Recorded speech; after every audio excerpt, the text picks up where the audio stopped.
이래저래 오늘 찬양대 빠지신 분들이 많이 계시네요. 날마다 우리 삶 속에서 일어나는 일들이 많은 일들이 있습니다. 잘 여러분 믿음으로 이겨내시기를 바랍니다. 지도력의 원칙이라는 제목의 책이 있습니다. 지도력, 이 책에서 세 가지로 지도력을 말하는데요. 첫째로 강압적 지도력이 있다 그럽니다. 강제적 수단을 사용해서 상대방으로 하여금 내 명령에 따르게 하는 그런 지도력이 있다 그 말입니다. 가령 걸핏하면 국가가 기업에 세무사찰하겠다, 벌금을 물리겠다 하면서 협박합니다.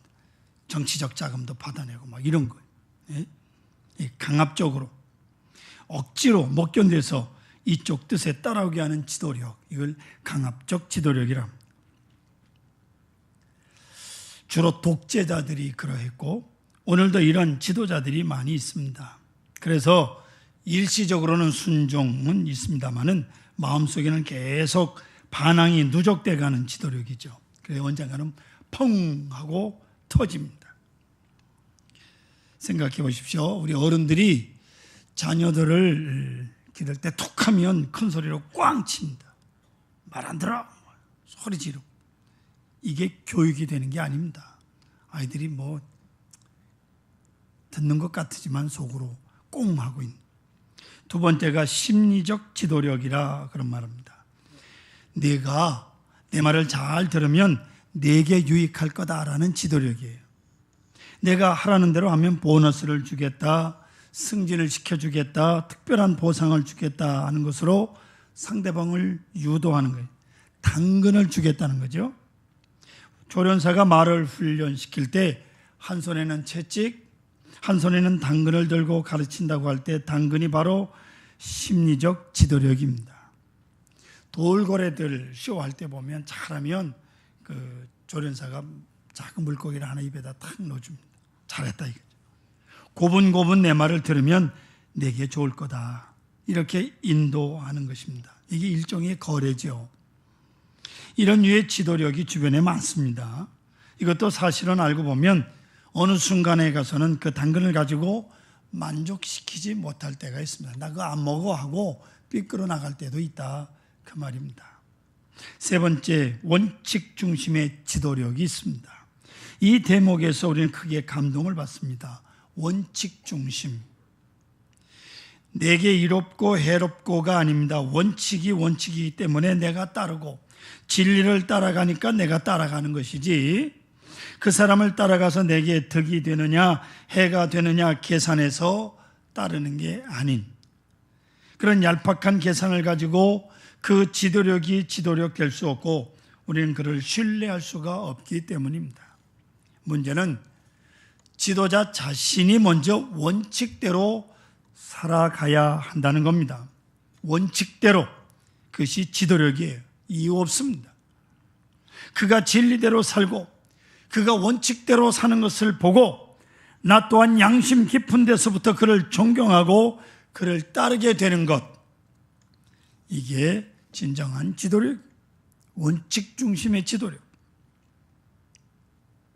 이러한 존경심이라고 하는 것은 그분의 온유함과 덕성에서부터 나오는 겁니다. 온유함과 덕성이라고 하는 깊은 성품으로부터 원칙대로의 지도력이 나오는 거예요. 이것은 지식이나 능력의 문제가 아닙니다. 그 인간성에서 풍기는 거예요. 그것은 신뢰성이요 존경심을 불러일으키는 겁니다. 마침내 사람들은 그에게 충성을 다하게 되는 것입니다.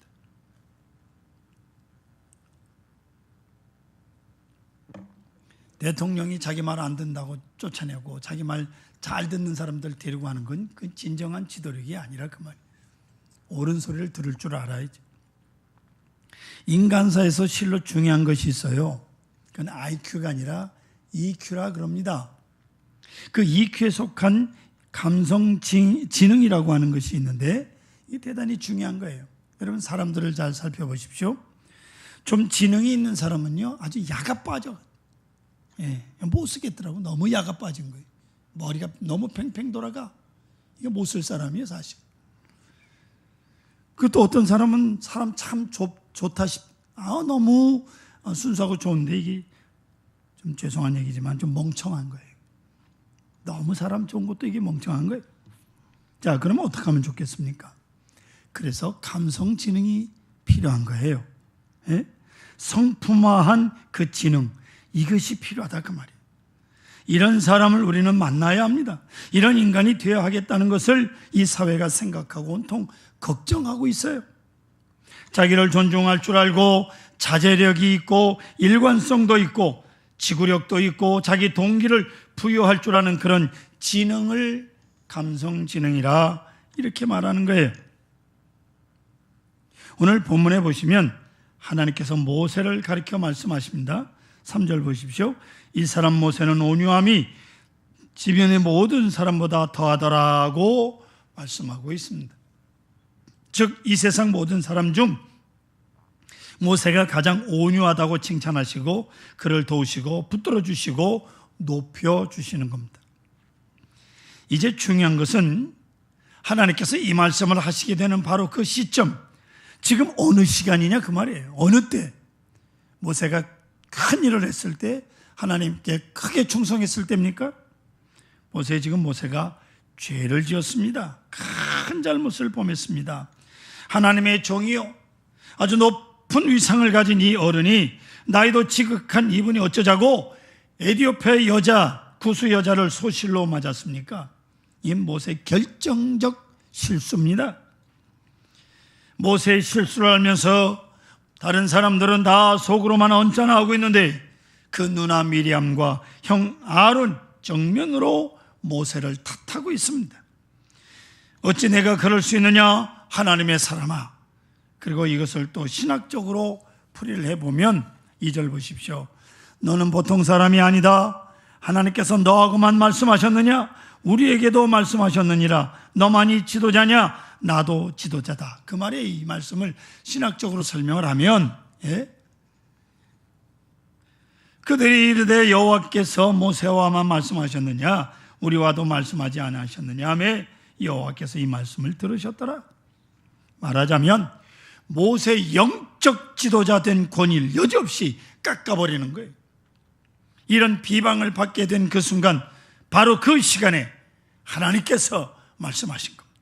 아니다, 모세는 모든 사람 중에 가장 온유한 사람이다. 그는 내 사람이다 라고 말이죠. 모세의 충성이 최고라고 칭찬하시면서 모세를 편들어 주십니다. 7절 내 종 모세는 그렇지 아니하니 그는 내 온 집에 충성함이라고 말씀하고 있습니다. 모세의 충성이 최고라고요? 놀랍고 감격스러운 시간입니다. 그런데 여러분, 우리는 모세의 생에 대해서 너무나도 잘 알고 있습니다. 모세가 혈기가 있어요. 그래서 다혈질의 사람이, 애굽 사람 중에 하나가 이스라엘 사람을 괴롭히는 걸 보고 모세가 그 애굽 사람을 쳐 죽입니다. 이후에 어떻든 살인을 했어요. 살인. 또한 하나님께서 직접 새겨주신 소중한 십계명 돌판을 이스라엘 백성들이 우상을 섬기는 것을 보고 분기탱천해서 그대로 던져 깨트려버리는 다혈질의 사람이에요. 이런 실수가 많은 사람. 또 이스라엘 백성들이 물이 없다고, 가나안 땅에 들어갈 수 없게 되었다고 하면서 모세를 원망하고, 그럴 때 모세가 그만 버럭 역정을 냅니다.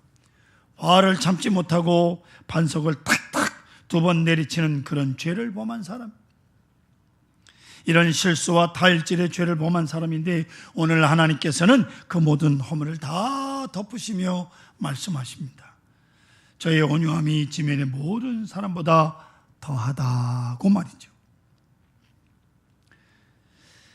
아니, 혈기의 사람을 가리켜서 온유한 사람이라고 하나님 말씀하는 거예요. 사람으로 보면 혈기가 아주 그냥 분기탱천한 사람인데, 하나님은 어쩌자고 그런 사람을 온유한 사람이라고 봅니까? 여러분, 온유라는 히브리 말은 아나바라고 하는 말인데, 어원을 따져 들어가면 안와라고 하는 말에서 온 겁니다. 이 안와라고 하는 말의 뜻은 굽힌다, 굴복한다, 절을 한다, 구부린다, 낮아진다라는 뜻에서 온유란 말이 왔어요. 근데 여기 단서가 붙습니다. 무슨 단서냐면 무엇에 굴복해서 굽히는 것이 아니고 스스로 굽히는 것. 무엇이 무서워서도 아니고 보상을 바라서도 아니고 수단도 아닙니다. 스스로 자기를 낮추고 자기를 굽히는 마음, 이것이 온유입니다. 타의에 의해서가 아니라 자의적으로 굽히는 마음이 온유올시다. 여러분, 겸손이란 말의 덕목은 사람에게만 쓰는 덕목입니다. 겸손한 사람이다. 그러나 온유라고 하는 말은 하나님께도 쓰이는 단어입니다. 하나님의 속성을 지칭할 때 쓰이는 소중한 덕목이 온유예요. 성경 보실까요? 사무엘하 22장 36절 같이 읽겠습니다. 주께서 또 주의 구원의 방패를 내게 주시며 주의 온유함이 나를 크게 하셨나이다. 아멘. 잘 보세요. 주의 온유함이 나를 크게 하셨다. 하나님께서도 온유하셨다. 그 말씀이에요. 네? 성도 여러분, 사람의 몸은 살아있을 때 일을 많이 해서 좀 꺼끌꺼끌하긴 해도 부드럽습니다. 건강한 사람, 젊은 사람이 더 부드럽더라고요. 나이 드니까 좀 뭔지 좀 이렇게 토박해지고 그래요. 젊은 사람들은 허리도 유연하고요, 팔다리도 유연합니다. 살도 부드러워요. 근데 나이가 들면서 이게 굳어집니다. 잘못하면 넘어지기도 하고, 나이가 들면 이게 굳어서 그래. 부드럽지 않아서 그래. 어떤 위험한 순간에 닥칠 때 이 몸의 반응이 늦어지는 거예요. 죽은 사람은 아예 뻣뻣하고요, 말할 것도 없고. 단적으로 말해서 생명은 부드럽습니다. 모든 것에 여유가 있을 때 더 부드럽습니다. 여러분, 마음도요, 죽은 마음은 굳어 있어요. 예, 여유가 없는 사람은 죽어 있는 거예요. 그 마음이. 예, 진정으로 여유가 있는 사람은요, 마음도 부드러워요. 다른 사람에게 부드럽게 대합니다. 여기서 우리는 온유함이 무엇인지를 생각해야 하는데, 마태복음 11장 29절 보시면 예수님께서 주님 자신을 가리켜서 말씀하시기를, 나는 마음이 온유하고 겸손하니 나의 멍에를 메고 내게 배우라. 나는 온유하다 라고 주님이 말씀합니다. 갈라디아서 5장 22절에 나오는 성령의 9가지 열매를 보시면 그 가운데 8번째 열매가 온유예요. 여러분, 성령 받은 사람은 어떻게 해요? 온유합니다. 성령의 열매니까 성령을 받은 거예요. 예? 사랑도 있고 오래 참음도 있지만 온유도 성령 받은. 사도행전에 120명의 사람들이 성령 받을 때 그 사람이 다 온유해졌어요. 그전에는 막 이 혈기 부리던 사람들이 나가 전도하면서 상당히 부드러워진 사람들이 됩니다. 마태복음 5장 5절이나 시편 37편 11절에서도 온유라는 단어를 말씀하면서 그 뒤에 나오는 단어가 뭐냐? 온유한 자가 땅을 차지한다. 할렐루야. 온유한 자가 땅을 차지한다 그랬어요. 어찌 생각해 보면 온유한 사람은 나약해 보이지 않습니까? 나약해 보이는 건 사실이지만 그게 아닙니다. 오히려 온유한 자가 권력을 얻습니다. 땅을 차지한다고 그랬잖아요, 성경에. 온유한 사람이 땅을 차지. 이는 곧 왕권을 얻는다, 그런 뜻이에요. 여러분, 이 사실 잊지 마십시오. 강팍한 자가, 강력한 자가 권력을 얻는 것이 아니라 언제나 온유한 자가 왕권을 얻는 거예요. 땅을 차지하는 거예요. 예수님께서 겟세마네 동산에서 기도하실 때 나의 원대로 마옵시고 아버지의 원대로 하옵소서라고 기도합니다. 바로 여기에 온유함의 극치가 있어요. 잘 들으세요. 나는 나더러의 생각이 있습니다마는 내 뜻을 포기하고 아버지의 뜻을 그대로 받아들이는, 아버지의 원대로. 이 바로 아버지의 원대로 하면 예수님이 십자가를 지셔야 되는 겁니다. 그런데 아버지의 원대로 하겠다, 이게 뭐예요? 십자가를 지겠다, 그 말입니다. 예? 그럼에도 불구하고 아버지의 뜻대로 하옵소서, 십자가를 지겠습니다. 이게 온유함의 극치예요. 내 뜻 버리고 하나님의 뜻대로 하겠다, 그 말입니다. 다시금 모세 온유를 상고해 봅니다. 모세는 자기 정체성을 잃지 않았습니다. 하나님 앞에서 그는 온유한 사람이었습니다. 하나님께서 부르시어 이스라엘 백성을 애굽에서 구원하라고 하실 때 사실 그는 그 능력을 받아들일 수가 없는 사람이에요. 그리고 결국 고백은 못했지만 하나님 속으로 나는 애굽에서 사람을 죽인 사람입니다. 그런 거로 애굽에 갈 수가 없습니다. 또 애굽에서 40년 동안 바로의 궁전에서 사랑을 받고 신세를 졌는데 그것을 배신한 사람입니다. 이 말씀을 올려야 되겠는데 그렇지 못합니다. 절대로 갈 수가 없습니다. 속으로 말씀은 드릴 수는 없고, 그래서 모세가 오 주여 나는 본래 말을 잘하지 못하는 자니이다, 즉 언변도 시원찮은 사람입니다 라고 핑계를 대죠. 해야 될 말은 못하고, 살인자라는 말은 못하고, 말을 할 줄 모른다고 핑계를 대요. 이때 하나님께서 말씀하시기를 누가 사람의 입을 지었느냐 라고 말씀합니다. 무슨 말이에요? 가라면 갈 것이지 웬 짠소리가 많냐 그 말이에요. 예? 이리하여 모세가 자기의 생각과 두려워하는 마음과 인간적인 지식과 판단과 이런 것들을 다 버리고 스스로 이제 굽힙니다. 그래서 소명을 받는 거예요. 하나님의 부르심을 받는 그 순간 그는 참으로 온유한 사람이었습니다. 자신의 부족함이나 허물을 다 생각하지 아니하고 하나님의 말씀만 그대로 수용합니다. 바로 이것이 온유함이라 그 말이에요. 또 모세는 많은 능력을 행했습니다. 그러나 자신이 능력을 행했다고 여기지 않습니다. 가나안 여정 속에서 이스라엘 백성들이 금송아지를 섬기는 범죄로 하나님께서 진노하셔서 출애굽기 32장 10절에 보면 이들을 다 진멸하고 너와 내 후손만 번성하게 해서 가나안 땅에 들어가게 해주겠다 하나님께서 말씀하실 때 모세가 하나님께 뭐라고 말씀하신지 아십니까? 출애굽기 32장 32절에 보면 그러나 이제 그들의 죄를 사하시옵소서. 그렇지 아니하시오면 원하건대 주께서 기록하신 책에서 내 이름을 지워버려 주옵소서. 네? 정의 이스라엘 백성들 다 죽이시려면 그러하시려거든 나도 저들과 함께 죽여주십시오 라고 말씀을 드리는 게 이 사람 얼마나 온유한 사람입니까? 자기만 혼자 살겠다고 안 그래요. 백성들이 분명히 잘못했습니다.